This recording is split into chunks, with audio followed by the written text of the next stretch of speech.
బాప్తిజం తీసుకుని ఇక మెంబర్షిప్ తీసుకుంటే అప్పటి నుంచి దశమ భాగాలు తీసుకునేవాళ్ళు తర్వాత.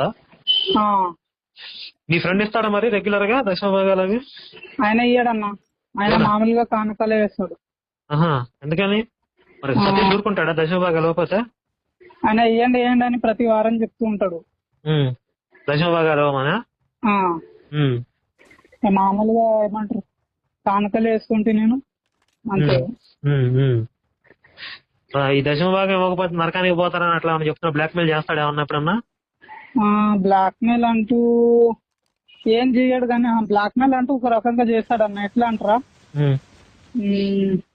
మీరు దశమ భాగం ఇవ్వకపోతే మీ దగ్గర ఉన్న డబ్బులు ఏమంటారు అభివృద్ధి అనేది రాదు, మీ డబ్బుల్లో మీరు అభివృద్ధి చెందరు, అట్లాంటి మాటలు చెప్తారు. మీరు ఏదైనా ఒక పొలంలో మీరు విత్తనాలు విత్తితేనే అది ఫలించి మీకు పంటనిస్తుంది.